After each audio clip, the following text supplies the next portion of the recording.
आपकी भारत जोड़ो यात्रा वहां से कम निकली है, कुछ समय बिताया नहीं आपने वहां पर, तो इसका अगर राजनीतिक उद्देश्य था तो आपने चुनाव से क्या हाथ और पल्ला दोनों झाड़ लिया? नविका जी, यात्रा तो हिमाचल से भी नहीं गुजरी, हम जीते।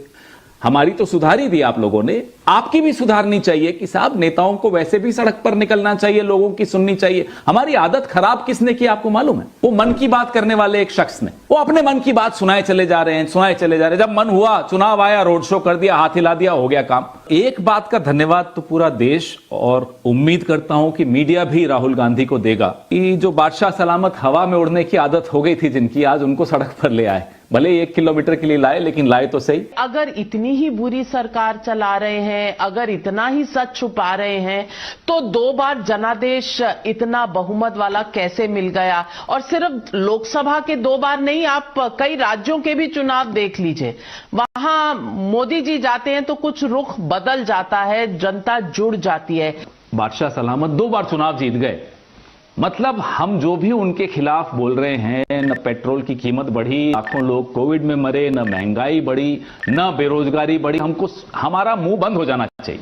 मीडिया का तो हो ही गया लगभग, विपक्ष को भी चुप हो जाना है, क्योंकि मोदी जी 2 बार चुनाव जीत गए। तो साहब, कांग्रेस पार्टी तो इस देश में जितने लोकसभा चुनाव हुए सबसे ज्यादा कांग्रेस जीती।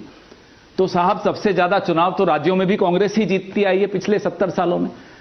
तो आज के बाद नविका कुमार हमें वादा कर दें, और मोदी जी के बिहाफ पर भी मीडिया हमें वादा कर दे कि न नेहरू जी के खिलाफ एक शब्द बोलेंगे, न इंदिरा गांधी के खिलाफ, न राजीव गांधी के खिलाफ, न मनमोहन सिंह जी के खिलाफ। इनमें से अब किसी के भी खिलाफ एक शब्द भारतीय जनता पार्टी या नविका कुमार नहीं बोलेगी, हम भी चुप हो जाएंगे। चुनाव जीत गए तो हमारा मुंह बंद हो जाना चाहिए। नोटबंदी भी सही है, कोविड में कोई मरा ही नहीं, क्योंकि मोदी जी चुनाव जीत गए। जनाब, हम लोग भी चुनाव जीतकर ही सरकारें बनाते थे। डॉक्टर मनमोहन सिंह जी भी 2 बार चुनाव जीतकर ही सरकार बनाए थे। उससे पहले भी कांग्रेस की सरकारें चुनाव जीतकर ही आती थी। कोई इंपोर्टेड नहीं थे हम लोग, कोई स्वर्ग से नहीं सीधा प्लांट कर दिए कि आप जाओ सरकार बनाओ। हमारी मेहनत राष्ट्र निर्माण की मेहनत है, इनकी मेहनत सरकार निर्माण की मेहनत है। 70 साल का हिसाब छोड़कर इस दौर की अगर बात की जाए तो इसमें तो आपको मानना पड़ेगा ना कि पॉपुलैरिटी स्टेक्स में कहीं ना कहीं कांग्रेस पार्टी अब तक पिछले 9 सालों में थोड़ी विफल रही है। नविका जी, मैं आपको याद दिलाता हूं आपके शोज, आप तब भी बड़ी सक्रिय पत्रकार थी, मनमोहन सिंह जी की सरकार थी, रोज शाम को आप खुलकर हमला बोलती थी मनमोहन सिंह जी की सरकार पर। बोलती थी, बताइए, आप हमला बोलती थी या नहीं बोलती थी? और बिल्कुल ये आपका काम था, एज ए जर्नलिस्ट आपका अधिकार था ये, और कर्तव्य भी था। आज वो नविका कुमार कहां है? आज वो मीडिया कहां है? आज का विपक्ष अनाथ है, तब का विपक्ष अनाथ नहीं था। उसके साथ नविका कुमार थी। आप तब भी वही काम कर रही थी जो आज आप कर रही, बिल्कुल सही। तब भी आप कांग्रेस पर हमला बोलती थी, आज भी आप कांग्रेस पर हमला बोल रही। यही शिकायत है आपसे। जितनी आंखें लोगों की खुलती हैं उतना टीवी बंद होता चला जा रहा है, और जितना टीवी बंद होता चला जा रहा है, मोदी जी की किस्मत भी बंद होती चली जा रही। सड़क पे आ गए आज, देख। तो इस वक्त मीडिया पूरी तरह राम भक्त बन चुकी है, और मतलब विपक्ष को नीचा दिखाने में कोई कसर नहीं छोड़ रही है मीडिया, और मीडिया विपक्ष को पूरी तरह नीचा दिखाने में लगी हुई है।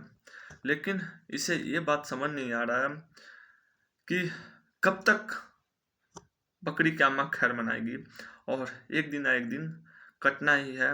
और ऑफकोर्सली इन लोगों को पता ही है भाई, मीडिया इस देश में इतना मतलब नफरत भर रही है लोगों में, जिसका कोई हद हिसाब नहीं है।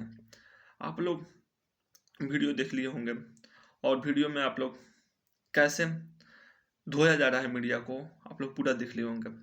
लेकिन इस वक्त पूरी तरह राम मंदिर पे डिबेट चल रहा है, और मीडिया मतलब जो मोदी को मानता है उसे राम भक्त बुलाने में लगी हुई है, और जो मोदी का विरोध कर रहा है उसे राम विरोधी का टैग देने में लगी हुई है मीडिया।